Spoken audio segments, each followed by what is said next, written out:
os últimos desafios. Perfeito.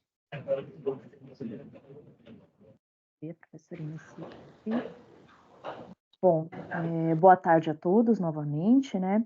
É com grande satisfação que iniciamos o primeiro MEC Metrô Day, o primeiro de muitos, um evento online promovido pelo Metrô e pelo Mackenzie para apresentar os 7 desafios que compõem o primeiro adendo do termo de cooperação técnica entre Metrô e Mackenzie.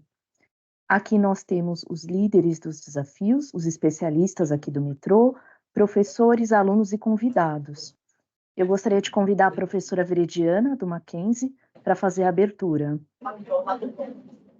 Obrigada, Gabriele. Boa tarde a todos. Em nome da Coordenadoria de Inovação e Tecnologias, é uma grande satisfação darmos início a essa parceria entre o Metrô de São Paulo e o Mackenzie, essa oportunidade de explorar temas de pesquisa tão relevantes para o metrô e instigantes, tanto para os nossos professores pesquisadores, quanto para os nossos alunos. Eu quero agradecer ao Álvaro e toda a sua dedicada equipe do Metrô pelo empenho em estabelecer essa parceria e por sua participação fundamental, né, do Metrô nessa chamada, o PIBIT, como nós chamamos aqui, né, que é a chamada de projetos do Programa de Iniciação Tecnológica e de Inovação. Eu tenho certeza que esse momento agora, ele marca apenas o início de uma jornada que vai ser muito grande, muito promissora. Estamos ansiosos para ver os frutos dessa parceria crescerem e beneficiarem não somente as nossas instituições, mas também a comunidade a que servimos. Para finalizar, eu gostaria de agradecer ao reitor, professor Dr. Marco Túlio de Castro Vasconcelos, e a professora doutora Maria Cristina Trigueiro Veloz Teixeira, nossa pró-reitora de pesquisa e pós-graduação, por sempre apoiarem e incentivarem as ações da CIT.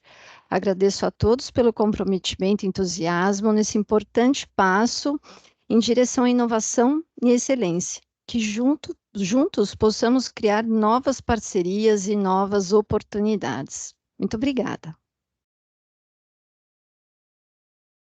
Muito obrigada, professora Veridiana. Eu convido agora o professor Álvaro Gregório, head do Departamento Corporativo de Inovação do Metrô, para falar em nome do Metrô. Boa tarde a todos, sejam bem-vindos. Nós estamos fazendo, então, o nosso primeiro encontro no MEC Metrô Day.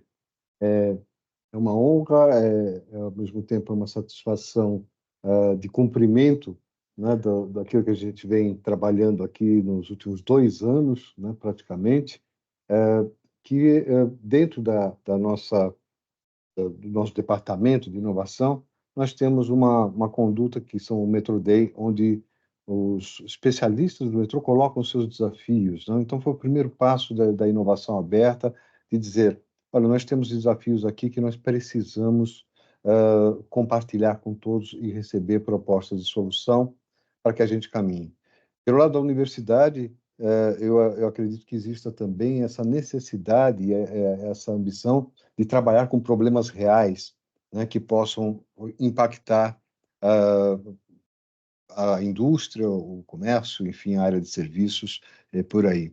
No caso do metrô, eu acho que o desafio ele cresce um pouco mais para alunos e professores, porque o nosso envolvimento é com serviços públicos, e serviços públicos eles arrastam a nossa cidadania para um outro nível. Uma melhoria que possa ser feita no metrô, ela é capaz de afetar 3,5 milhões de pessoas por dia. Ela é capaz de afetar a estação que está no quintal de vocês, aí no Mackenzie, ela é capaz de afetar também o nosso sentimento, o nosso orgulho de ser cidadão aqui de São Paulo. Então, eu convido aqui os professores, todo o corpo docente e discente do Mackenzie para abraçar conosco essa causa que já é internalizada dentro do metrô. Por outro lado, os técnicos que estão aqui, especialistas, engenheiros, gente da melhor formação que eu conheci nesses anos aqui do metrô, que tem muito empenho e muito carinho ao receber os alunos, e eu quero agradecer também pelo pouco tempo que tiveram para colocar essa apresentação aqui pronta. Nós decidimos fazer isso ainda para aproveitar esse semestre. Então, muito obrigado a todos que colaboraram. Nós tivemos aí uma semana para montagem, embora já tivéssemos definido os desafios, mas a data ela foi fechada há uma semana atrás. Então, muito obrigado pela presença de vocês, pelo apoio de vocês aqui ao núcleo de inovação, à área de inovação e principalmente ao tema de inovação, que nós temos certeza que diante de crises, que diante de desafios, é a inovação quem pode ser o suporte para a gente fazer essa catapulta para um outro estágio, para um patamar muito maior. Então, agradeço professores, alunos e todos os especialistas do metrô que estão aqui e que eu tenho uma honra muito grande de trabalhar com vocês. Vamos ao evento, então. Bom evento a todos. Posso fazer uma pergunta? Pois não. Só queria saber do Mackenzie, né? Os alunos, né, os estudantes, eles cursam qual modalidade?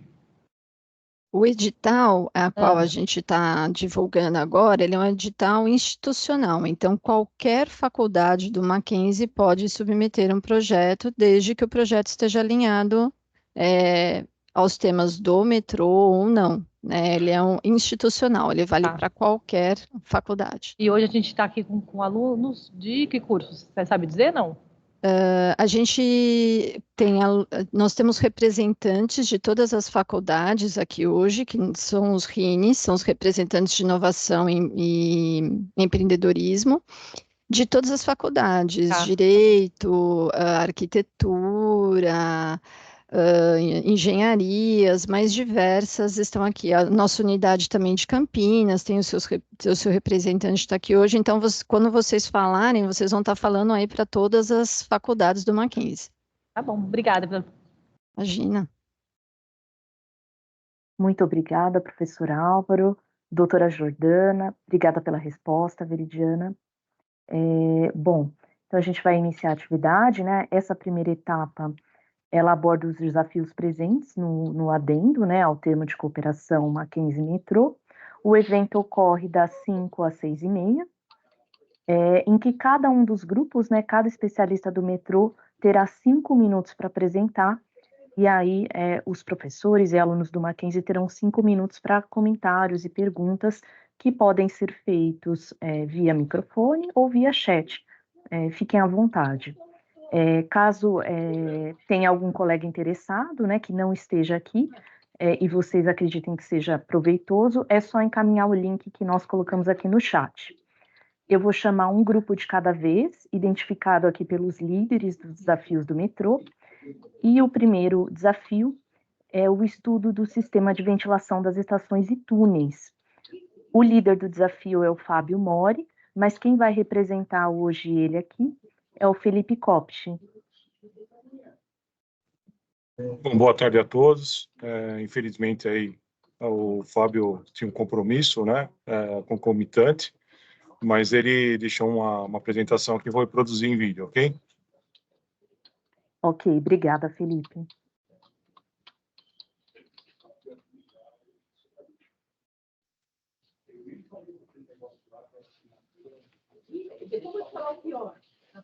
Boa tarde, pessoal.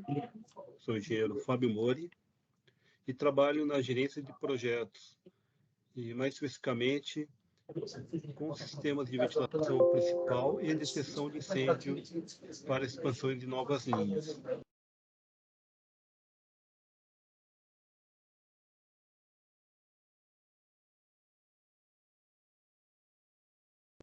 Felipe, eu acho que ao fechar teu microfone parou de transmitir o som da apresentação também. Trens, equipamentos e usuários. Não foi então? Não foi então? Então, a gente ficou com o hiato, agora retornou. A minha sugestão é voltar lá uns 15 segundos e talvez só tirar o plug do microfone. Se ele tiver num adaptadorzinho assim, só solta o teu plug. E aí vem o som do micro, mas sem ele.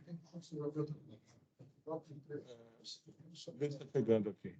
De ventilação principal é um sistema mecanizado. Vamos lá, pessoal, começar de novo. Boa tarde, pessoal. Sou o engenheiro Fábio Mori e trabalho na gerência de projetos, e mais especificamente com sistemas de ventilação principal e detecção de incêndio para expansão de novas linhas. O sistema de ventilação principal é um sistema mecanizado que atende principalmente às áreas públicas da estação e os túneis. Tem como finalidade em operação normal a remoção de carga térmica de trens, equipamentos e usuários. Também a higienização dos ambientes, através de troca de ar, e a diminuição de efeitos de pistão, melhorando o conforto relacionado à ventilação. Em um caso de sinistro, ele tem a função de fazer o controle de fumaça, garantindo uma rota de fuga segura aos usuários.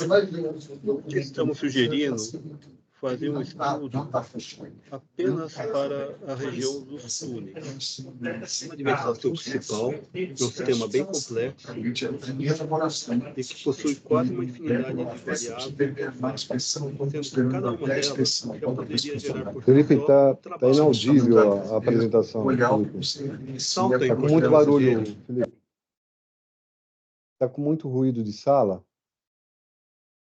Acho melhor seguir a recomendação do Paulo Ari, tirar o microfone um pouquinho, ou cobrir o microfone e deixar a apresentação. Porque está pegando muito barulho da tua sala. Você está mutado.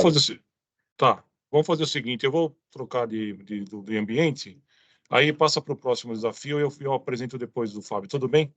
Tá bom, melhor assim. Combinado. Então vamos para o próximo, Gabi. Sim, vamos para o próximo.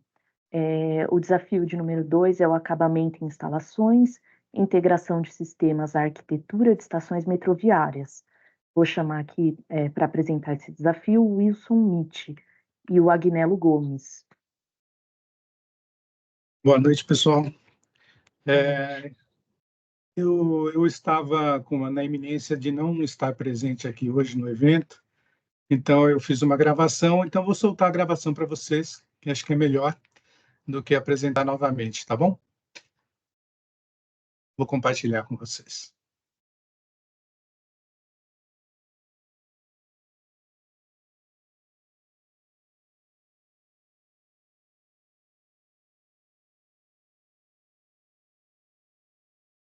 Vocês estão vendo a apresentação em tela inteira? Sim. Em tela inteira não, ainda perdão, não, está em modo de produção. edição apenas, Então, agora sim? Sim. Só que está sem o som. áudio, Wilson.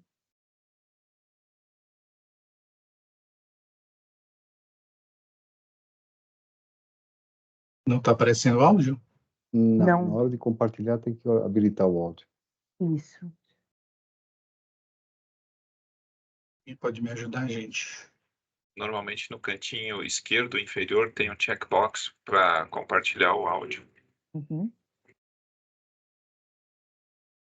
PowerPoint? Não, no próprio compartilhamento da projeção. Ao ativar o compartilhamento do Teams, Uhum. né, ele tem lá um checkbox no canto esquerdo inferior falando quer compartilhar o áudio também? Aí a gente, ao compartilhar, né, antes de dar o OK lá, seleciona esse checkbox. Então, o caminho confortável seria encerrar o compartilhamento e retomá-lo, aí marcando o compartilhar áudio também.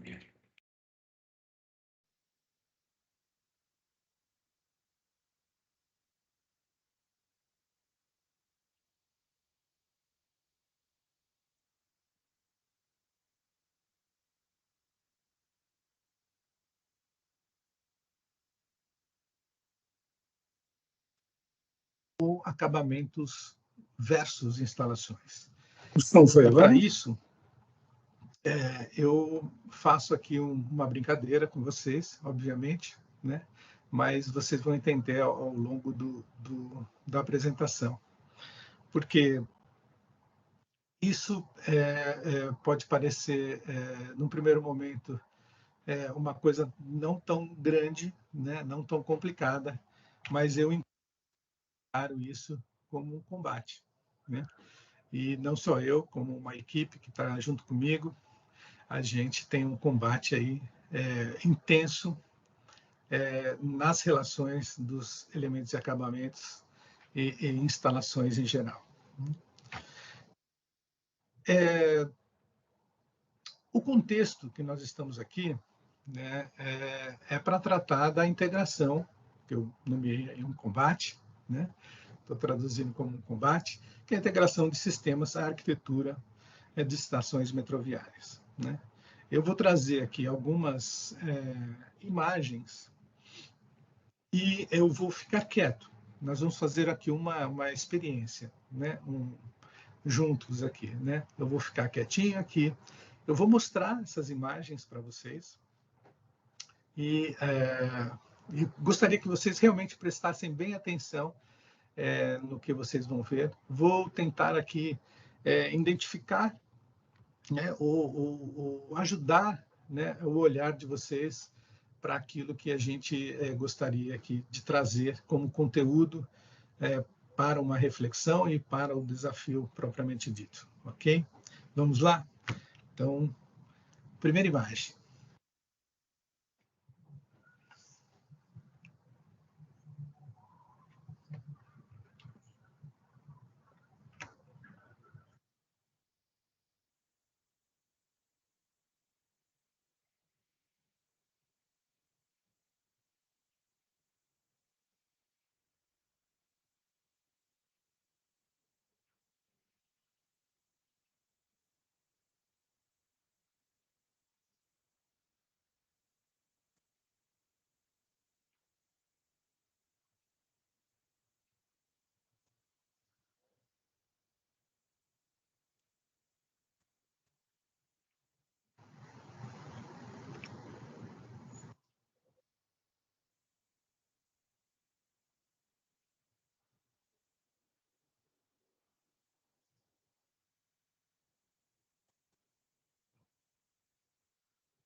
Por último, gostaria de deixar essa imagem aqui, né, desse conteúdo, que eu não queria falar nada, eu queria só deixar a imagem para vocês terem uma reflexão sobre isso, tá bom? Seguimos em frente. Falando um pouco do desafio, né? Qual é o desafio? É o desenvolvimento, né, do desenho de elementos de acabamento para a integração de infraestruturas, de sistemas, né, a arquitetura e ambientes de estações de metrô. Esse é o nosso desafio colocado. E para isso, para as tratativas de resolução, eu destaco 5 elementos importantes, né? Primeiramente, o desenho, a aplicabilidade, né?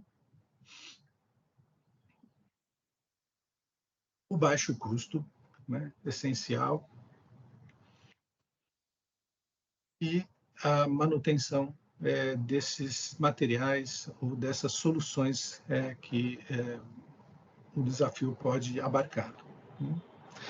E uma mais importante que todas, no meu ponto de vista, mas eu acho que todas são importantes, mas uma que tem, acho que, um peso muito grande, é uma que eu já estou destacando aqui desde o início da apresentação, que é a integração disso. Como isso vai realmente harmonizar como isso vai deixar o combate, né, para ser realmente algo integrado, né, harmonioso e com uma convivência pacífica. E os resultados esperados, né, eu trouxe aqui apenas um exemplo, né? Eu acho que é um exemplo extremamente, talvez, até utópico no primeiro momento, né, para a nossa realidade, mas é importante que a gente beba dessas possibilidades que já existem, né, mundo afora, e eu trago aqui Elizabeth Line como esse exemplo. Deem uma olhada nestas soluções. Eu vou ficar quieto novamente, porque não preciso falar, né?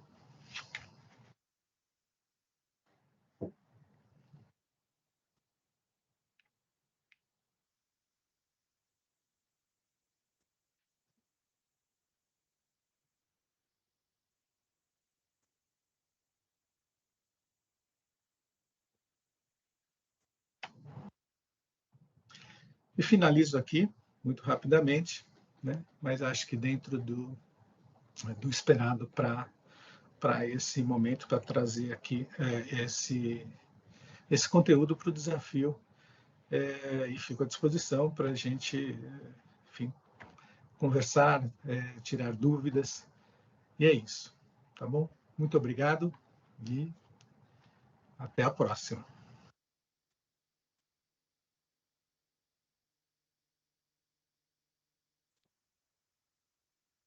Muito obrigada, Wilson. Vocês conseguiram, desculpe, vocês conseguiram assistir tudo? Ficou certinho? Que bom. Eu estava com baita receio. Tudo certinho. Não sei eu se só queria fazer um complemento, né, que acabou não ficando na apresentação, e só contrariando um pouco do professor Álvaro, né, nós não tivemos uma semana, né, eu tive 2 dias, né, para correr atrás, né, professor. Mas é assim que a gente funciona, né? Não é diferente, e agradeço muito por estar aqui presente e poder trazer aqui a contribuição para esse desafio. E agradeço ao Felipe também, que fez essa colaboração, essa ajuda também, tá bom? Muito obrigado. Muito obrigada, Wilson. Não sei se temos alguma pergunta, professores.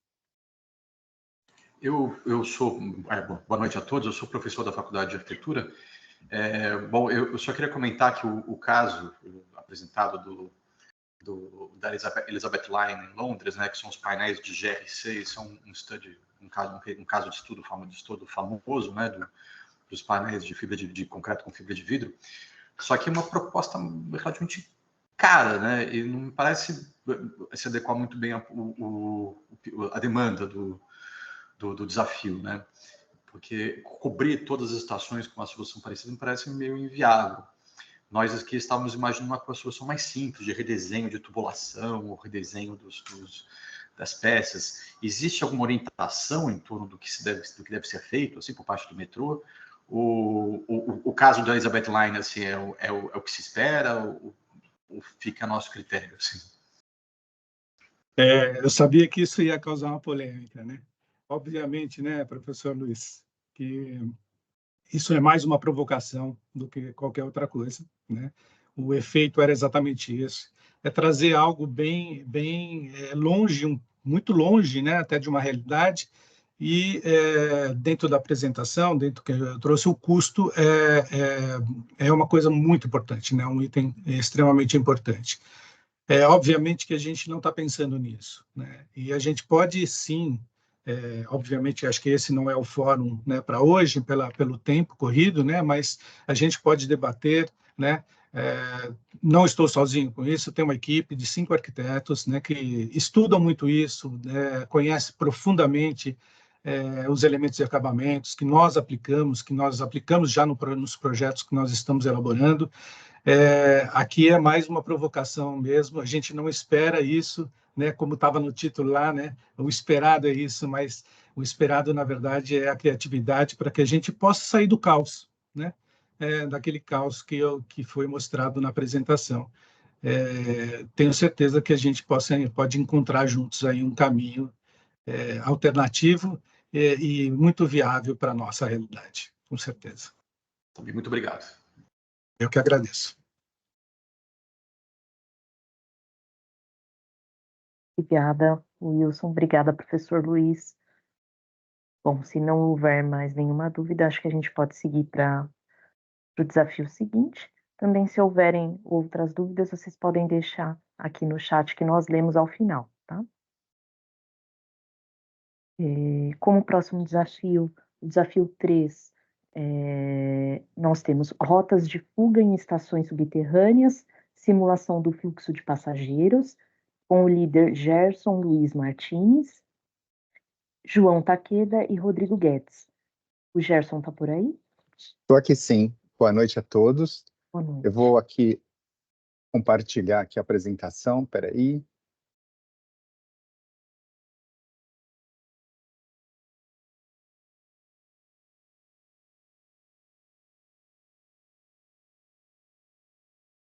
Está em modo de apresentação?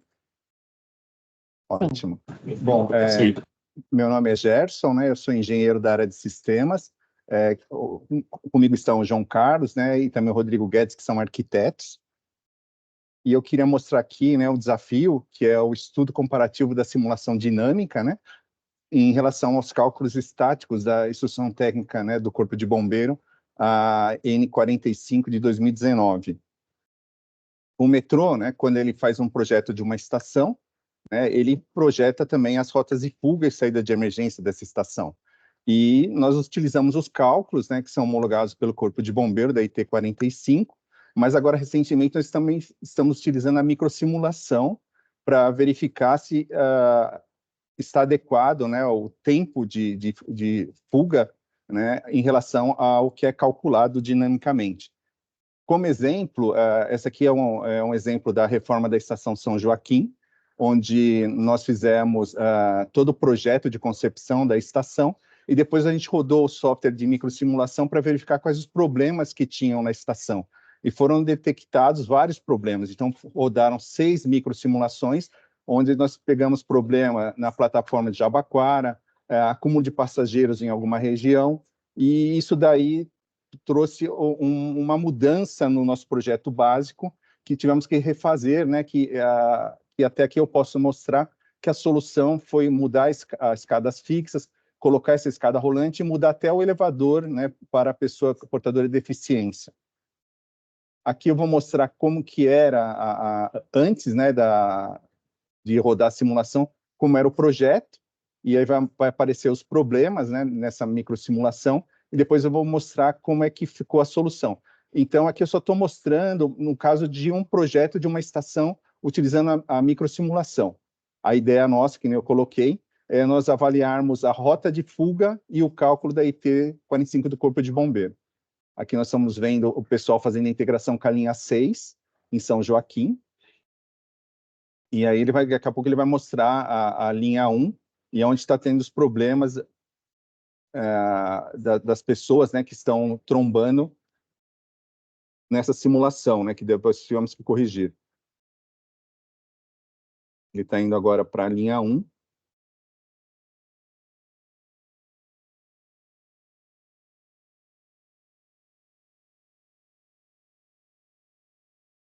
Agora eu vou mostrar onde que está acontecendo os problemas. Deixa eu adiantar aqui um pouquinho para mostrar o problema.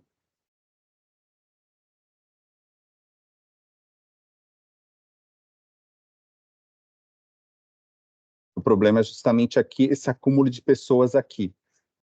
E foi detectado esse problema na microsimulação. E quando você tem um trem chegando e a plataforma ela está ocupada, e se você tiver um trem quebrado ou algum problema, então teríamos uma situação muito difícil nessa estação. Então tivemos que mudar, né, a situação dessa estação. Eu vou mostrar agora no próximo slide como é que ficou. a simulação. Então, aqui essa simulação agora, essa nova simulação é já com a alternativa que foi colocada aqui, mudando o elevador, mudando as escadas, e aqui eu vou simular e não vai mostrar mais aquele acúmulo de pessoas na plataforma.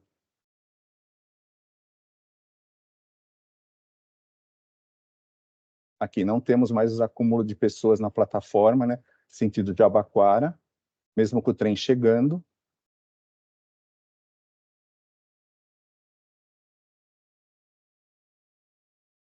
Vou aqui andar um pouquinho mais rápido para mostrar. A plataforma é o que está à margem das linhas azuis e rosa, né? Exatamente. A azul e rosa é onde passam os trens. Corretíssimo, professor Alves.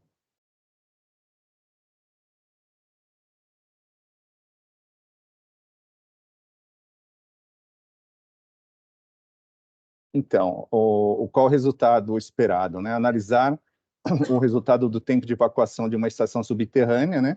Obtido através da microsimulação e comparar, né, com os cálculos estáticos da IT do Corpo de Bombeiro. Quer dizer, a gente fazer essa validação da microsimulação em relação ao cálculo da IT do Corpo de Bombeiro e utilizar ela como um método de projeto. Bom, pessoal, eu queria agradecer a minha participação e está lançado o desafio. Se alguém tiver alguma dúvida... Muito obrigada, Gerson. Nós temos uma dúvida aqui do professor Fábio. Professor Fábio, por favor. Boa tarde a todos. A minha dúvida na hipótese da gente construir um projeto em cima disso, a gente teria acesso ao microsimulador, ao software.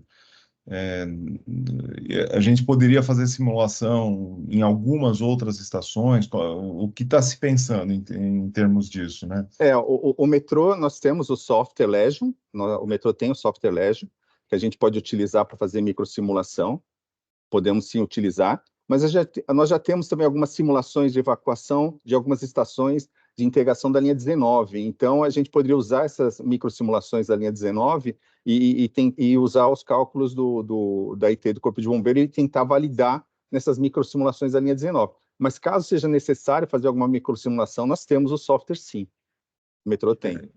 E a outra pergunta seria, com computação visual, avaliar como está a dinâmica da plataforma, poderia ser no desafio alguma coisa nesse sentido? Utilizar as câmeras da plataforma e a gente utilizar recursos de computação visual para fazer predição? Então, hoje o metrô, ele nas novas estações, né, que é no caso da 19, as estações não existem, né? Então a gente queria fazer esse cálculo para as estações futuras, né? Eu só dei o exemplo, né, no caso de São Joaquim, só para mostrar como pode ser utilizada a microsimulação, né? Mas Perfeito. No caso do metrô é sempre para novas estações, né? Então novas estações para fazer esse projeto que nós utilizamos, porque o Corpo de Bombeiro ele precisa depois aprovar a estação, né? Gerar o AVCB. Então esse desafio é para estações futuras, né? E não para estações existentes, né? Não, perfeito. Obrigado. Obrigado você, Fábio. Obrigada pela pergunta, professor Fábio. Temos mais alguma pergunta? Acho que não. Bom, se tiverem também, fiquem à vontade para deixar aqui no chat. Passamos para o quarto, na verdade, o sexto desafio, nós invertemos aqui os desafios. É o de desapropriação e ocupação em conexão com a área jurídica. Vou chamar com vocês aqui a doutora Jordana e o Nelson Lúcio para apresentar esse desafio.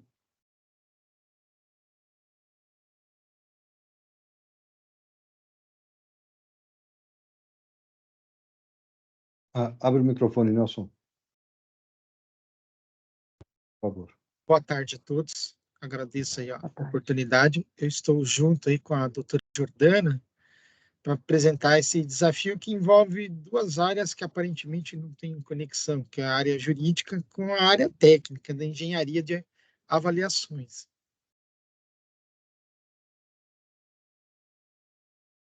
O processo de desapropriação no metrô, ele tem essas etapas, né? A primeira etapa é a etapa que o metrô pede o decreto, o processo de obtenção do decreto de utilidade pública, declarando um determinado imóvel, uma determinada área de utilidade pública. Isso é um instrumento legal para que o metrô possa fazer as desapropriações.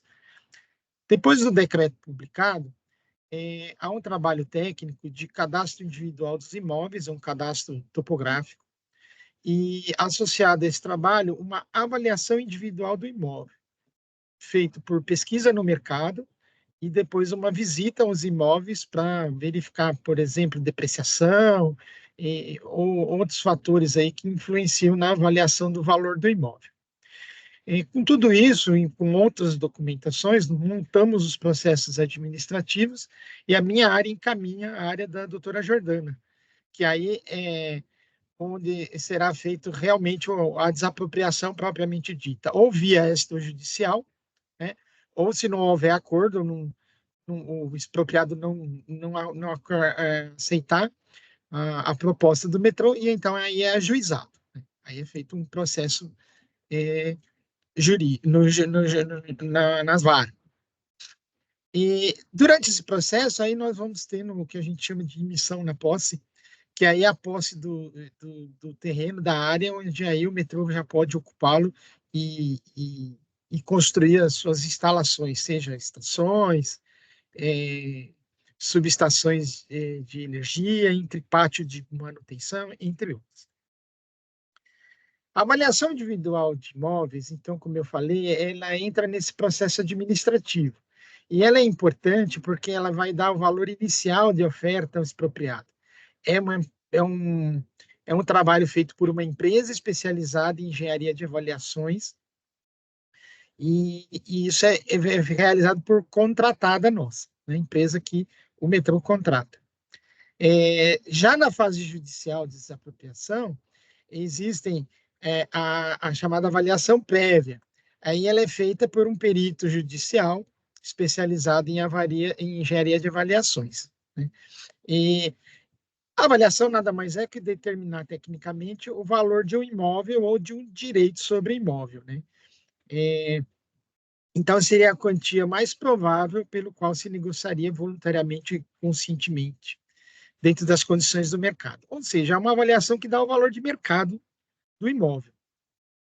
É uma metodologia técnica, tem respaldo em alguns instrumentos normativos, tem norma técnica da ABNT, tem norma do Instituto Brasileiro de Avaliações e Perícias de Engenharia, e também tem normas da CAJUFA, aí, que é um centro de apoio aí aos juízes das varas da Fazenda Pública, e também do Instituto de Engenharia. Aí eu vou passar a palavra da doutora Jordana, que o desafio está relacionado a imóveis ou áreas que têm passivo ambiental. Boa tarde, seguindo aqui, né, o que já foi apresentado pelo Nelson, né, agradeço aí, Nelson, a sua apresentação inicial, né, existem imóveis, né, que ele por conta ali do que se exerce nele, por exemplo, posto de gasolina, uma fábrica, né, existe aí uma contaminação do solo, né? E aí, então, a gente chama isso de passivo ambiental. Então, no processo de desapropriação, quando é feita a primeira perícia, tem a perícia prévia e a perícia definitiva, né? Às vezes, né, nesse momento preliminar, a gente já consegue, né, até pela característica do imóvel, né, saber se existe aí um dano ambiental, né, ou não, né? E aí, quando isso acontece, o que a gente faz? A gente solicita, né, que seja feita uma perícia ambiental, né, o juiz ele escolhe um perito, né, especializado nesse assunto, para que a gente chegue a um valor. Por quê? Porque esse valor do dano ambiental, né, ele tem que ser compensado com o valor da indenização, né? Então a gente tenta, na medida do possível, fazer com que isso aconteça no processo de apropriação. Então, seguindo aqui, a legislação ambiental, né, o adquirente do imóvel é responsável pela remediação do passivo ocorrido durante a administração do antigo proprietário do imóvel e tem a obrigação de entregar essa área recuperada, recuperando o dano ocorrido ali no imóvel, né? Isso acontece muito, como eu falei, posto de gasolina, fábricas, né, que tem produtos químicos, Enfim, esse passivo ele pode ser calculado para ressarcimento pelo antigo proprietário do imóvel, né, perícia ambiental, e pode ocorrer ainda na fase de perícia prévia, como eu falei, ou durante a perícia definitiva. Às vezes isso não é verificado numa perícia prévia, né, porque ela é feita ali com o objetivo de a gente conseguir, né, uma antecipação na posse, né, que isso é chamado de emissão na posse, quando o ente expropriante ele tem urgência, né, na obtenção dali do imóvel para iniciar uma obra. E o valor, então, é apurado para a remediação do dano ambiental e esse valor será descontado do valor final da indenização. Né? Isso aqui, né, dessa forma, né, gera uma economia, né, existe aí uma economia processual e uma possibilidade maior de satisfação, né? Porque se a gente deixa isso para ser discutido em outro processo, né, existe toda a dificuldade, né, da companhia conseguir demonstrar aí o dano, né? Porque a gente tem isso tudo documentado em perícia e tudo mais no processo de apropriação, mas às vezes a gente tem a dificuldade de conseguir, né, recuperar o valor que foi, né, um valor bastante alto. A gente tem processos aqui que o valor da remediação chega a 6 milhões e tudo. Então, às vezes, né, a gente tem essa dificuldade depois de embora tenha uma decisão procedente, né, existe essa dificuldade de recuperar esse valor. E aí, né, quando isso não acontece no processo de desapropriação, né, por algum motivo não foi verificado, e depois quando inicia uma obra, vai a fundo, né, enfim, está escavando, pode verificar aí que tem um dano ambiental. Aí, né, o processo já está em fase final, de apelação, enfim, então a gente leva isso para uma ação própria, né? Então, por isso que está constando aqui, perícia ambiental, ela pode também ser realizada durante o processo judicial ou posteriormente a posse da área. Nesse caso, o expropriante ajuizará uma ação cujo objeto é o ressarcimento dos valores que foram custeados pelo ente expropriante. Então, aqui o desafio proposto tanto, né, por mim quanto pelo Nelson é calcular passivo ambiental na avaliação individual do imóvel, né? Isso é feito pela área administrativa, como a área de projetos, né? Que onde o Nelson atua, de forma preventiva, de modo a descontá-lo da oferta inicial da indenização ao expropriado. Aí, pode seguir. E as tratativas de resolução, estado de arte do cálculo do passivo ambiental, estado de arte das questões legais da administração pública referente ao tema, elaboração de procedimento e requisitos técnicos legais para a inclusão da perícia ambiental na avaliação individual do imóvel. Aqui, Nelson, se você quiser dar uma complementar, né? Envolve bastante essa parte aí de administrativa, fica à vontade. A proposta aqui é propor, né, no desafio, estudar, né, levantar o estado da arte do cálculo do passivo ambiental, que é um cálculo complexo, né, não é um cálculo muito simples, tem muitas variáveis e geralmente ele é passível de polêmica mesmo, de discussão até dentro dos processos, né? Então, existem métodos de cálculo, existem questões também legais por contestação do valor, por contestar a metodologia de cálculo do passivo. O estado da arte, tanto das questões legais e da administração pública, né, referentes ao tema. Eu posso, metrô, já na inicial, descontar? Não posso? Como é que eu provo isso? Qual é a legislação que ampara? Né? Então, estudar isso também na questão legal. E aí, o resultado, né, o trabalho seria elaborar um procedimento com requisitos técnicos e legais para que naquela primeira avaliação individual que eu vou fazer inicial, né, a oferta inicial, aquela feita na fase administrativa, eu já consiga estimar esse valor e descontar já da oferta inicial. O que é o resultado esperado? É um modelo de um termo de referência para que o metrô contrate essa perícia ambiental ainda na fase de avaliação individual do imóvel, antes do processo. E também um procedimento mais jurídico para tratamento do passivo ambiental dentro dos processos judiciais de desapropriação. Agradeço aí doutora Jordana, agradecemos aí a oportunidade. Nelson, doutora Jordana, estão me ouvindo? Sim. O professor Ricardo Rosário, sou da Faculdade de Direito. Obrigado pela apresentação.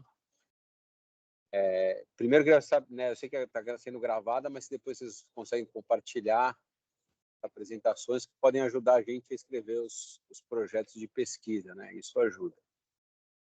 Vou ser sincero com vocês que eu não tinha pensado nesse tema, que eu adoro, né? No fundo, eu sou uma pessoa da área ambiental, agro, de regularização fundiária, então tem tudo a ver, tá? Que ótimo! Mas eu também tinha...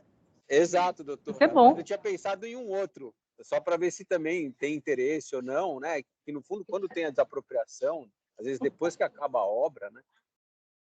Sobram áreas, a senhora sabe o que eu quero dizer, né? E que deveriam ser reutilizadas ou feitas novas matrículas, e aí a gente também tinha pensado nesse potencial que fica em aberto, vamos dizer, nas mãos do metrô, e fica fora do mercado, né? A senhora entende o que eu quero dizer? Vocês acham que tem interesse nisso, não tem olhado para isso, só para a gente entender o caminho aí? Eu posso responder essa? Com certeza, fica à vontade. Professor Ricardo, isso é uma outra dor do metrô que já existe. Eu sei, você viu que eu entendo e que nós a sua dor, não, né? pelo que tempo aqui do vídeo, nela, né? É uma outra dor porque nós temos áreas remanescentes após a obra, né? E o metrô tem a intenção de conseguir recursos não tarifários, né? Aí de empreendimentos, né? Utilizar essas áreas. E uma nossa grande dor é a questão da regularização dessas áreas. Até porque hoje a gente tem uma dificuldade até de regularizar até perante a prefeitura, porque hoje não tem uma legislação edilícia específica para metrô. Né? Perfeito. Então... E vocês têm algum material, Nelson, sobre esse assunto também? Poderia ajudar a gente? E se vocês teriam interesse que a gente ajudasse vocês também nesse assunto? Eu acho que sim. Eu acho que é uma área, porque acho que não aqui é o fórum, mas a gente pode ir no outro fórum se aprofundar nesse tema. Sim, não, assim, até assim, né? A gente tem uma área, desculpa cortar, né? Que cuida, assim, depois que o processo da apropriação acaba, nós temos uma área que vai cuidar de toda essa tramitação com a prefeitura, né? Registro, regularização e tudo mais. E eu acho que é um tema bastante interessante, sim, né? Concordo. E, de repente, se a gente entender que a gente pode seguir, a gente, né, vai levar isso, né? Vamos conversar a respeito, e a gente pode envolver, né, até outras pessoas aqui, né, Nelson, que cuidam, né, no cotidiano a respeito desse assunto. Acho que é bem interessante, é uma dor mesmo, como o Nelson está dizendo, a gente tem aí uma dificuldade muito grande, e acho que é bastante interessante também. Então, a gente pode depois, né, conversar aí e seguir também. Aí a gente faz esse alinhamento. Excelente. E como é mais... Vocês acham que é interessante um contato de e-mail entre a gente ou não? O ponto focal é conosco aqui, com o NIT, né? Tá bom. Do lado do Mackenzie é com a professora Veridiana. Perfeito, eu converso com a professora Veridiana e aí a gente vai se falando aqui. Muito obrigado, perfeito. Nelson, doutora Jordana. Eu que agradeço a oportunidade. Muito obrigada pela pergunta, professor Ricardo. Doutora Jordana, Nelson, obrigada pela apresentação. Vou seguir aqui para o próximo.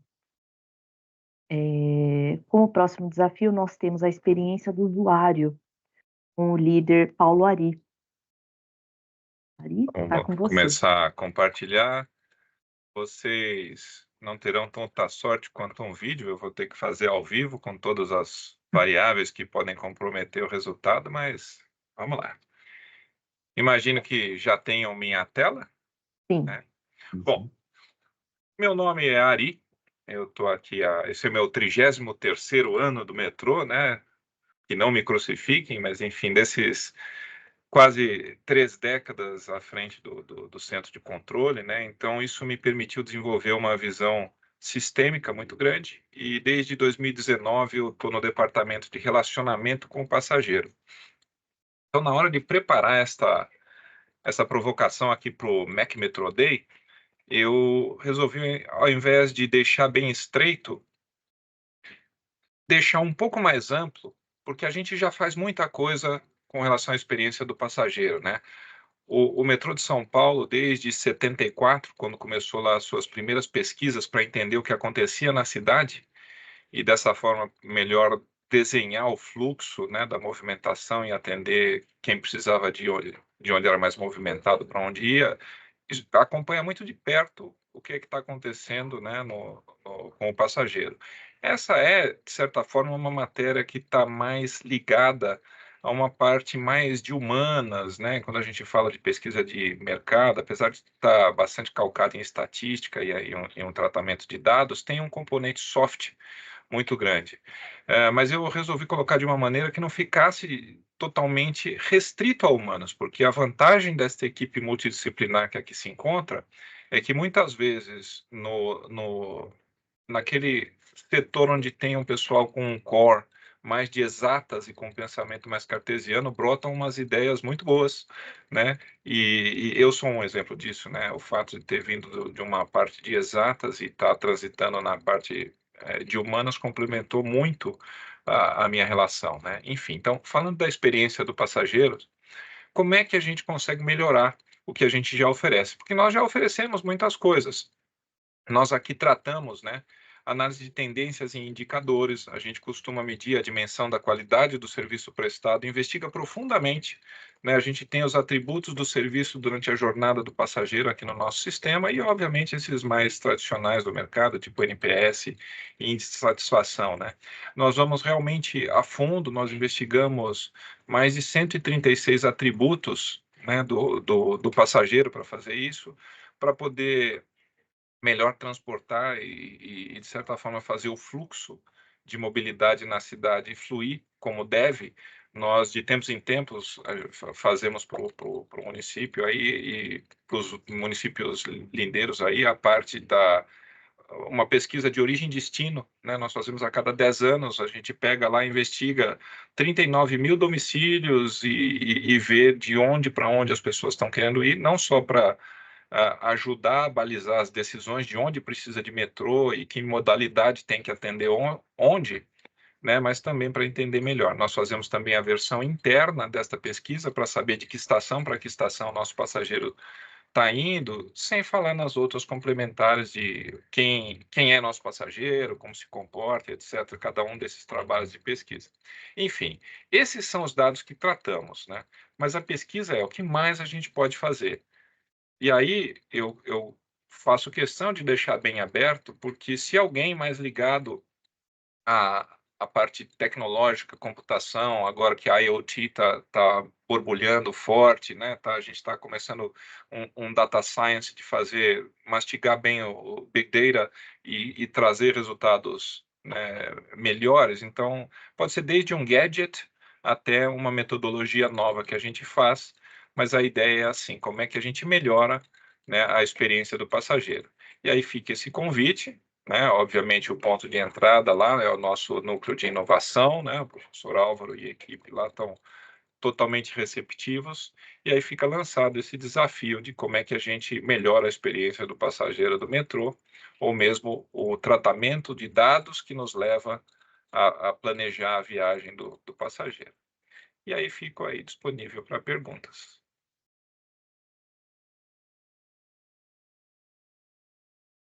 Se existirem.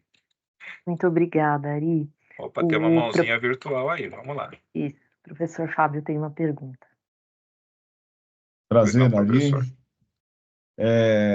Eu vejo que você tem aí um leque de dados muito bons, né?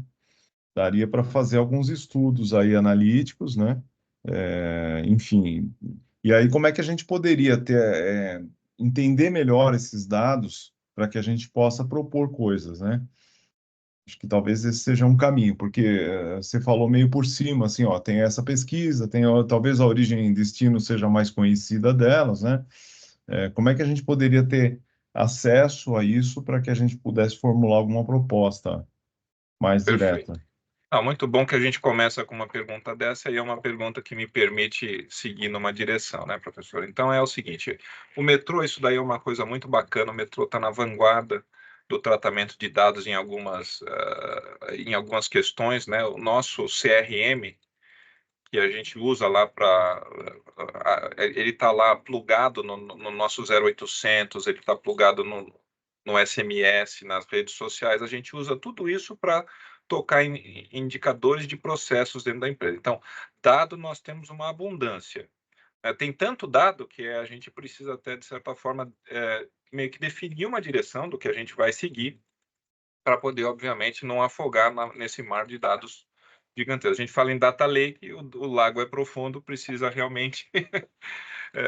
mas a gente realmente tem muita coisa, né? A gente tem algumas necessidades que são daquelas que estão sempre presentes e eu aqui como gestor da área falo, poxa, seria muito bom se a gente caminhasse nesse sentido, né? Porque hoje nós fazemos essa pesquisa de origem e destino interna, né? E se eu imaginar cada pessoa que eu estou transportando, cada passageiro nosso, ele tem dentro do meu sistema aí uma origem e uma destino. Ele embarca numa estação e sai na outra.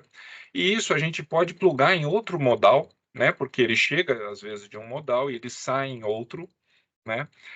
E conhecer cada uma dessas viagens individualmente, ela é uma questão muito interessante para a gente, porque daí a gente consegue não só melhor atender aquele grupo de pessoas que vai estar usando o sistema, esses passageiros, mas desenhar um sistema mais eficiente, porque de repente eu consigo identificar uma característica e fala, poxa, nesse quesito, nessa coisa, porque nós tratamos num nível estatístico nós trabalhamos com as melhores metodologias, a gente trabalha, nossas pesquisas, elas têm para o espaço de confiança de 95,5%, a gente tem 2,8% de margem de erro, ele é muito bom, nós fazemos milhares de questionários, isso é muito profundo, a nossa checagem ela é muitíssimo superior ao mercado, né? A gente muitas vezes checa 20, 25% dos questionários ingeridos, né?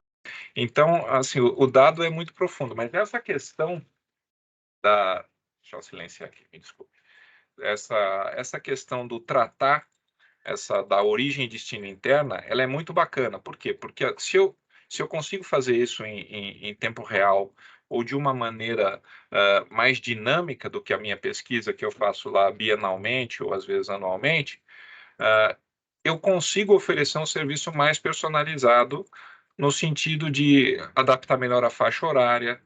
A gente tem todos esses cortes, né? Sabe a cada fatia de 15 minutos quem está indo para onde, mas é uma coisa estatística. Eu sei que X mil pessoas entraram nessa estação, N mil pessoas saíram na outra, e de a cada 2 em 2 anos a gente para as pessoas e pergunta: o senhor vai para cada estação, vai fazer transferência, não vai, e consegue fazer esse mapa. Mas de fato, né, se eu for usar, digamos aqui, o meu rótulo de Big Data, eu ainda não tenho aquela discriminação que eu gostaria para poder fazer um tratamento de tratar, né, de pegar, digamos, o token da viagem, e aí colocar todos esses tokens dentro de uma sacolinha e poder analisar. Porque na hora que eu faço os cortes de caracterização, eu posso saber, poxa vida, das pessoas com deficiência, eu pego os PCDs, eles têm este fluxo aqui muito definido, eles têm esses aqui e em que horário, né? Então, apesar de eu estar construindo aqui uma base de cada sistema que eu estou muito próximo à inovação aqui, né? Então, assim, a cada sistema que vai ser desenhado, eu tento participar do grupo, né? Quando eu consigo, eu vou lá e vou deixando já uns plugzinhos para, no fundo, a gente puxar depois uma API, ou então a gente mergulhar naquela base de dados e fazer um tratamento para poder conseguir essa discriminação. Mas a gente tem muita coisa realmente e consegue, né, produzir muito dado e analisar o dado. E, enfim, a gente pode depois aprofundar um pouquinho mais a discussão para não tomar aí o tempo dos outros apresentadores, mas a gente realmente tem, o nosso lago é um lago grande, é um lago realmente que é bem farto em dados. Eu estou vendo bastante oportunidade aí. Acho que vamos voltar a conversar assim. Obrigado. Obrigada pela pergunta, professor Fábio. Obrigada, Ari. A professora Veridiana, acho que quer fazer uma pergunta também. Eu sei que eu não sou tão bela quanto aquela tela, mas eu tirei para eu poder ver as mãozinhas e a gente poder dar sequência. Então, vamos lá. Próxima pergunta, por favor. Agora a Veridiana está vestindo o chapéu de pesquisadora, tá? Opa, que beleza. Esse é um chapéu confortável. Vamos lá, ele traz muito conhecimento. Não, Paulo, essa é uma área que me interessa muito. Eu pesquiso bastante nessa área de satisfação do cliente e muito com a relação com a qualidade do serviço, né? que atributos ali que mais impactam na satisfação do cliente? Porque você falou de 136 atributos, obviamente que você vai ajustar isso de acordo, assim, os recursos sempre são escassos, né? Então, qual aquele que, se vocês atuarem, teria maior impacto? Aí a minha pergunta é se vocês pesquisam, se vocês priorizam de alguma maneira esses 136 atributos, se na questão da pesquisa o pesquisador teria acesso a esses atributos, seria de interesse do metrô fazer uma correlação com a satisfação do cliente? Vocês já fazem isso? Legal, muito boa essa questão também, né? O que acontece é assim, esses 136, eles estão, para poder entender melhor, a gente agrupa em 11 características do serviço, a rapidez, segurança pública, conforto, enfim, faz todos esses agrupamentos, né? E depois, a gente terminando essa pesquisa, a gente tem uma tomada que o campo vai em outubro, mais ou menos na virada do ano, a gente está mastigando os números, tratando e produzindo o relatório. Daí tudo isso eu pego, e eu estou correndo um pouquinho aqui para não estender muito, mas vai dar noção do que a gente faz. Tudo isso eu pego, monto uma correlação de cada uma dessas subcaracterísticas ou atributos, né, para ver a influência dela na percepção de satisfação do passageiro. E aí, com base nisso, eu monto lá uma matriz de Eisenhower, né, monto uma coisa para identificar onde estão os gaps, né, para a gente poder fazer um melhor atendimento do passageiro. Obviamente, não é novidade, toda empresa tem restrição de investimento, nós, sendo uma empresa pública, temos muito mais. Por quê? Porque qualquer coisa que a gente vai fazer, a gente tem que planejar muito, muito antes, né? E aí a gente atende isso daí, algumas das coisas são muito vultuosas, a gente insere num plano de negócios, e aí para poder usar de um benefício da alavancagem de um projeto mais estratégico, mas a dinâmica é essa, né? Nós montamos, colhemos os atributos, agrupamos em características, né? E essas características alimentamos as matrizes, montamos a correlação, daí dentro da correlação a gente vê, né, por onde é que trata, o que é melhor, prioriza justamente, né?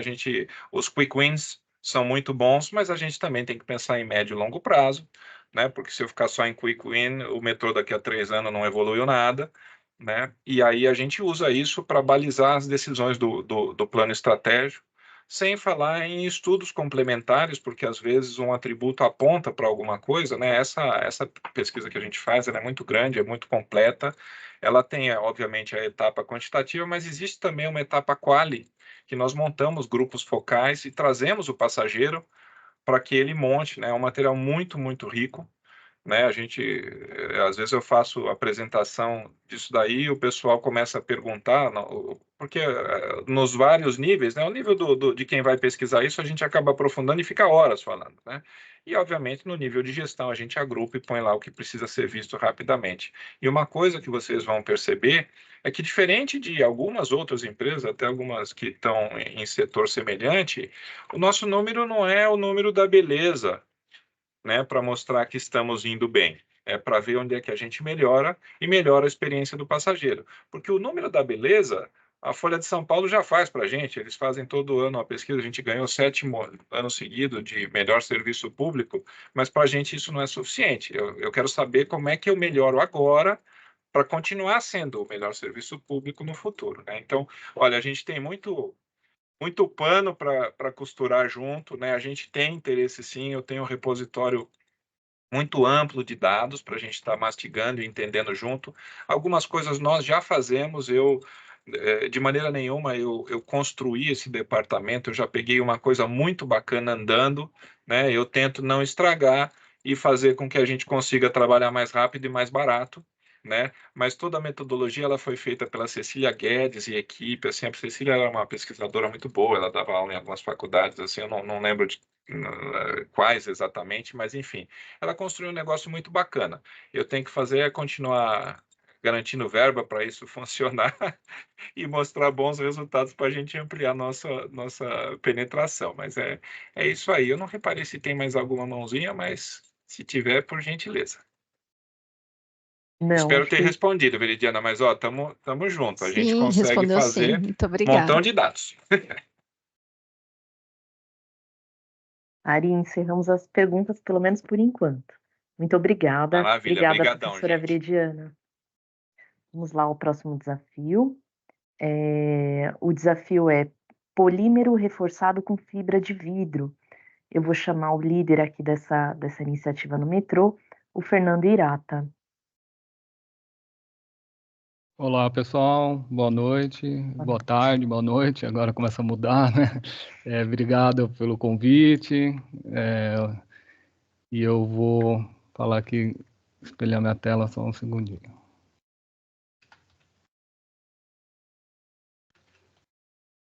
Pronto, acho que já começou, né? Já sim. Obrigado. Então, vou falar de polímero reforçado com fibra de vidro. Essa é uma imagem de polímero, tem várias, de barras, né? Até já vou querer fazer essa ressalva, de vez em quando vou falar só fibra de vidro, mas é o polímero, a barra reforçada, né, com resina e fibra de vidro. Então, aqui, acho que já começando pelos desafios, a gente no metrô ainda não tem utilizado esse tipo de material em estruturas definitivas, permanentes, que ficarão lá, né? Mas em estruturas provisórias, como eu vou mostrar mais à frente. Então, um dos desafios, entre outros, seria mostrar em elementos pré-moldados de túneis, né, da tuneladora, aquele que a gente faz o anel, vai montando com o chamado tatuzão, a armação, né, a substituição da armação de aço convencional por fibra de vidro. Outro desafio também seria em estruturas em gerais definitivas, permanentes, que ficarão lá por um bom tempo, né? E a gente fazer essa utilização. A gente tem muita questão de corrente de fuga, que talvez seja interessante, porque todo concreto armado com aço normal tem problemas de corrente de fuga, a gente tem tratativas para isso, mas é um desafio interessante. Então, só fazendo aqui uma recapitulação rápida da nossa utilização hoje em dia, como está, a gente utiliza no que a gente chama de soft eye, que seria uma parede diafragma de uma estação, né, uma chegada aqui numa estação, a tuneladora chegando, e a gente acaba armando essa parede com fibra de vidro, para facilitar, entre diversas outras vantagens, né, o corte. Quando a tuneladora chega, ela já chega cortando, corta a fibra de vidro, aqui as barras de fibra de vidro, sem danificar o equipamento, né? Por outro lado, se não tivesse isso, teria uma condição de demolição convencional, né? É um diâmetro grande e uma certa, além do trabalho, algumas necessidades, custos, alguns riscos envolvidos, que essa solução já melhora bem. Então, nessa utilização, vamos dizer, provisória, a gente arma uma lamela, faz uma escavação de uma parede de uma estação em lamela e acaba inserindo lá uma armadura que tem no trecho que não vai ter contato com demolição, ela fica com a armadura convencional de aço, e onde vai ter uma intervenção aqui da tuneladora já vem com a fibra de vidro que facilita o corte, como eu expliquei. Temos outras utilizações aqui, só para exemplificar, de enfilagem em túnel, aqui uma escavação de túnel pequeno, enfilando, tratando maciço, deixando essa enfilagem de fibra de vidro, uma barra de fibra de vidro, ou uma tela de fibra de vidro, que depois consegue demolir facilmente e continuar a escavação. Essa é uma outra utilização que temos também. Porém, para estruturas definitivas que vão ficar lá, que seria aqui uma parte do anel da tuneladora, que fica, o túnel fica para lá, para sempre ali, fica, né, não é provisório, é permanente, a gente ainda não tem utilizado, existe na literatura utilização, mas aquele caso só citando, né, e a gente não sabe especificamente em que condições isso foi aplicado. Então, de uma forma bem rápida aqui, eu acho que poderíamos pensar em metodologias que vai desde ensaio laboratório, comparações numéricas, ensaio das propriedades dos materiais, resistência, cisalhamento, tração, compressão. Compressão é questionável nesse tipo de material, por ser frágil. Ou realizar alguns testes, né, envelhecimento aqui, algum tipo de agressão, porque a gente está pensando numa estrutura definitiva, né, se ela for um concreto armado, ele deve fissurar, pode ter um contaminante, né, um tipo de contaminação que agride essa resina, é uma resina, né, como isso funciona. E ensaios de fadiga para esse tipo de material, que ainda tem já pesquisa relacionada a isso, mas seria interessante a gente ter a nossa. Fazer mais estudos e ensaios, talvez. Aí eu falo aqui mais bibliografia em ensaio versus ensaios, porque fluência, o comportamento, a fluência demora muito tempo, mas a gente poderia pensar em alguma coisa. Eu acho que esse é um parâmetro que eu nunca consegui resposta assim, efetiva do efeito de fluência em uma barra de fibra de vidro que é feita de resina, né? Como que isso se comporta? Se a gente quer uma estrutura para durar 50, 100 anos, a gente tem que pensar como que isso se comporta. Realizar ensaios comparativos, então, ao fim, né, de que seria estrutura só com aço ou só com fibra ou mix, né, o que a gente poderia tirar de vantagem disso, que por fim daria os resultados esperados. Então, todo o levantamento do comportamento mecânico, curvas, né, de ensaios, resistências possíveis que poderia utilizar, a durabilidade em diversas condições, como falei, resistência à fadiga, fluência, e esses comparativos com outros tipos de materiais, com material convencional de concreto armado. Então, simplificadamente, é isso, essa é a minha parte da apresentação. Vou descompartilhar aqui para ver se alguém tiver algum questionamento. Muito obrigada, Irata. Não sei se temos alguma pergunta. Temos sim, Irata, da professora Fabiola. Por favor. Olá, boa noite. É um tema realmente bem interessante, Fernando. A gente começou a estudar essas barras, tentando primeiro fazer os ensaios de acordo com os regulamentos aí, né? E em breve saindo uma norma técnica. E aí a minha pergunta seria: vocês já têm dados, vocês já têm esses projetos e a gente poderia caminhar junto com isso? Vocês já fizeram ensaios em relação a essas barras? Já consomem de alguns fabricantes? Como Isso. tá?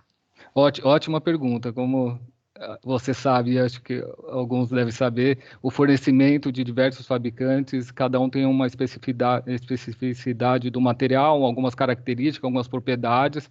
A gente especifica o mínimo conforme normas estrangeiras e a necessidade do recebimento desse material para ver se ele atende às características mínimas que a gente necessita. Então, sim, eu nunca acompanhei, né? Acho bem interessante como são realizados os ensaios, porque isso também influencia bastante o resultado. E temos projetos, como eu disse, por enquanto, só de estruturas que são provisórias, então que em pouco tempo, alguns anos, ela é demolida de alguma forma e é inutilizada, né? O uso para estruturas definitivas que ficarão lá 50, 100 anos, ainda não temos nenhuma. Tá bom. Obrigada, viu? Obrigado pela pergunta. Muito obrigada, professora Fabiola. Irata, muito obrigada. Queria aproveitar aqui e passar para o próximo desafio, convidar o Irata para permanecer, e é o desafio do uso de nanomateriais em concreto. Irata, por favor.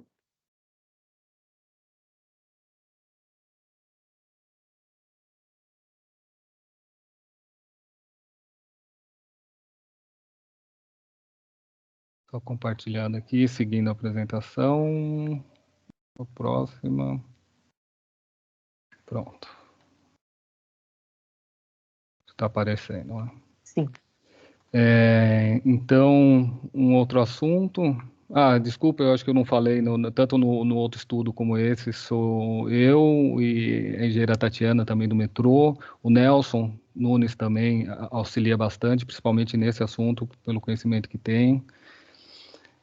Então, uso de nanomateriais em concreto, né, e com o objetivo aqui de melhorar a estanqueidade do concreto. A gente tem aqui um desafio, ou diversos, né, mas o principal relacionado à estanqueidade de estrutura definitiva mesmo, né, aquele concreto final que fica lá na estrutura final, estação, túneis, acessos, e que necessitam dessa estanqueidade. Análise de redução de custo, né? Há várias citações em literatura em redução, e se vale a pena, se não vale, reduzir custo, um aditivar o concreto para conseguir melhores resultados, acho que isso é interessante. Aqui também a questão de melhorias em outros parâmetros do concreto, né? Condutividade elétrica, térmica, resistência, ataque químico, né? Ou aquela autocura, tem isso também, ou a mesma cura, a gente tem peças muito grandes, né? Então o efeito de cura, retração e fissuração por retração é importante, e redução de consumo de CO2, porque o concreto convencional, o cimento, tem alto consumo, não é só produção de CO2, e isso também é viável. E análise de fissuração, que também está relacionado com a estanqueidade. Aqui no metrô, então, o que a gente tem como experiência, obviamente, como qualquer estrutura de concreto, a gente sofre com problemas de fissuração, lixiviação, infiltração, eflorescência, que são as patologias de concreto armado, principalmente em condições de água, obviamente. Então, temos aqui uma parede de um túnel em que teve patologia e, obviamente, aqui já começa a ter uma degradação das suas propriedades, principalmente pensando em durabilidade. Em túneis, especificamente, estações onde vai ter a via, né, aí direto a infiltração de água é totalmente indesejável, né, por questão, obviamente, de danificar os equipamentos de via, podendo dar problema até de comunicação na operação, a gente chama de falsa ocupação, né, pensar que tem um trem, não tem, na verdade é um tipo de um curto, e isso acaba afetando a operação. Então, obviamente, a água dentro de um túnel não é desejável. Temos aqui, principalmente a partir de 2000, né, o uso intenso de uma impermeabilização, que é essa manta, né, feita para proteger o revestimento definitivo secundário aqui. Então, uma manta de PVC, no caso, não pode ser qualquer outro tipo, em que faz a proteção do revestimento definitivo. Mas, nesse caso, é interessante observar que nem sempre, ou dependendo da geometria, dependendo das conexões entre túneis, estações, alguns pontos, ou até mesmo movimentações que pode ocorrer no solo, essa impermeabilização ela não é 100% funcional. Ocorrendo a filtração de água, aqui dentro, né, a gente tem o nosso revestimento final, que não está nessa foto, mas aqui dentro depois a gente faz o revestimento final, e se ele tiver problema de filtração, estanqueidade, isso vai acabar aparecendo, né? Era para ser raro, mas vocês que utilizam o metrô também, acho que já viram em estações e túneis esse problema. Em elementos de tuneladora aqui, então anel, segmentos, essa questão da estanqueidade do elemento é essencial, porque ele já é a contenção inicial, que a gente chama de provisória ou primária, e ela também já é o definitivo. Então, esse anel ele já é toda a estrutura final que vai ficar lá por 50 ou 100 anos. E isso deveria ter sempre essa questão de estanqueidade muito bem observada, tanto pelo concreto mesmo, como pela junta, tem umas borrachas aqui, mas o sistema como um todo deve ser estanque, né? Então, pensando em algumas metodologias, acho que seria interessante descobrir, pesquisar, selecionar diversos nanomateriais, né, que estão aparecendo, surgindo, como sílica, carbono. Eu não sou entendedor do assunto, talvez o Nelson aqui possa até ajudar melhor, grafeno, né, aquelas coisas todas, e começar a ver o que a gente tem de disponibilidade e começar a usar. Com isso, né, pensar em fazer diversas formulações, traços, né, brincar com essas proporções para ver o que a gente tem como resultado. Com isso, analisar a estanqueidade, fazer algum teste, tem diversos testes, mas podemos pensar em testes simples de estanqueidade, permeabilidade, por água mesmo, e ver como isso se comporta. Obviamente, a grande vantagem é que a gente conseguir fazer ensaios em escala real, né? A gente tem campos, obviamente, de estações sendo construídas, canteiros, e que tem espaço para a gente conseguir fazer ótimas estruturas em escala real, testes mais reais. E, como sempre, analisar o custo de tudo isso, o benefício do uso desses materiais versus o que você pretende, né? Como resultado final seria isso, então, né? Ter todo um desenvolvimento de uma tecnologia nova para o metrô e para a sociedade em relação à melhoria da estanqueidade do concreto. Verificar relações de custo-benefício, isso também a curto prazo, na hora ali da execução é fácil, mas é a manutenção, né? Quanto que depois você pode prevenir de ter que fazer intervenções em túneis, estações, para evitar a infiltração de água, se você já tem um material ali inicialmente melhor a longo prazo. análise aqui, obviamente, por tabela, toda a análise de ganho de propriedades, né? A gente conseguir ensaiar, ver ganho de diversas propriedades, resistência, curvas de ensaios, isso automaticamente também consegue. E, obviamente, ver a questão de fissuração em elementos de grandes dimensões, que são importantes, principalmente por questão de retração, tudo aquilo que eu comentei um pouquinho já. Então, era isso. Vou compartilhar aqui, obrigado. Muito obrigada pelas apresentações, Irata. Não sei se temos alguma pergunta aqui. Deixa eu ver, me dá um segundo. Bom, nós não temos sobre o tema. Passar aqui então para o último desafio. Fiquem à vontade para deixar aqui no chat também. Bom, o último desafio, que na verdade é o primeiro, né? Nós vamos retomar primeiro, que é o estudo de sistemas de ventilação das estações e túneis, pelo líder Fábio Mori. Como ele não está presente, o Felipe vai representá-lo. Boa noite, pessoal. Vamos ver se eu tenho um êxito agora. Mudei de ambiente. Vamos lá. Então, esse estudo aí é o desafio do Fábio Mori, nosso engenheiro de sistemas, e junto com o apoio técnico, né, que é o José Carlos Barbosa, ele está aí como ouvinte, que ele é especialista também em sistema de ventilação principal. Então, vamos lá.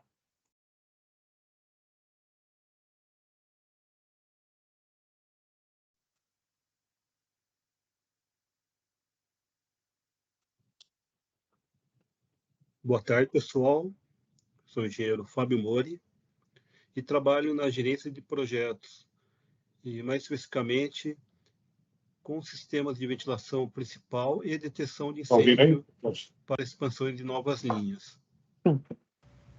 O sistema de ventilação principal é um sistema mecanizado que atende principalmente às áreas públicas da estação e aos túneis. Ele tem como finalidade, em operação normal, a remoção de carga térmica de trens, equipamentos e usuários. Também a higienização dos ambientes, através de trocas de ar, e a diminuição do efeito de pistão, melhorando o conforto relacionado à ventilação.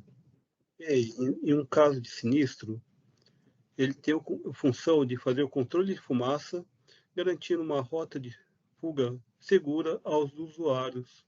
Por que estamos sugerindo fazer um estudo apenas para a região dos túneis? O sistema de ventilação principal é um sistema bem complexo e que possui quase uma infinidade de variáveis e interfaces, sendo que cada uma delas já poderia gerar por si só um trabalho de pesquisa.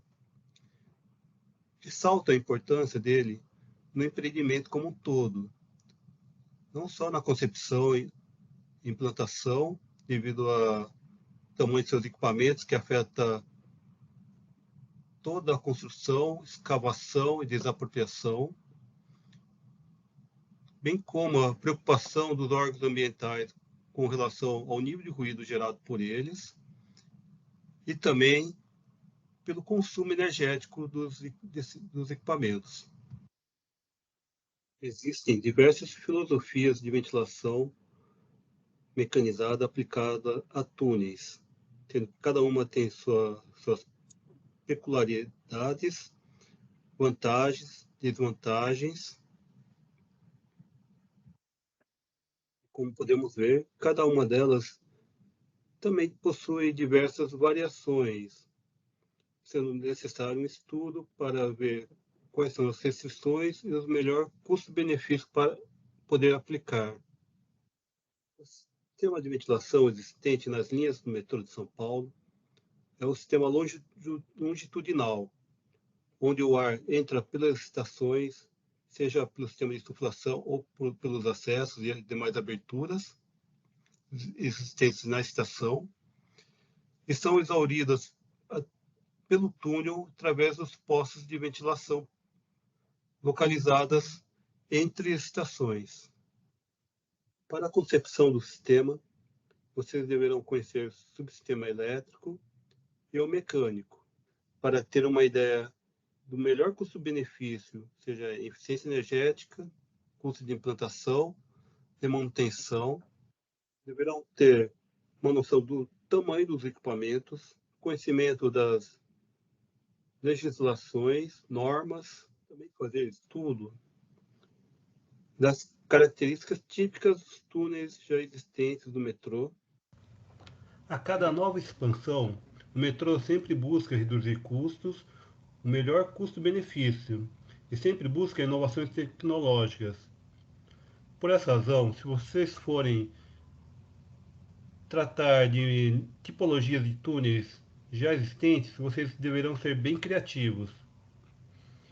Por outro lado, sugerimos vocês trabalharem com alguma tipologia de túnel diferente que tenha sido aplicado no Brasil, como, por exemplo, o que foi aplicado no metrô de Barcelona, na linha 9, caso esse desafio seja aceito.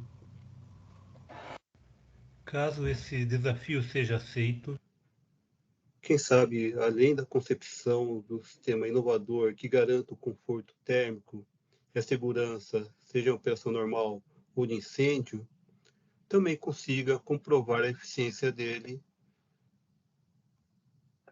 durante o estudo.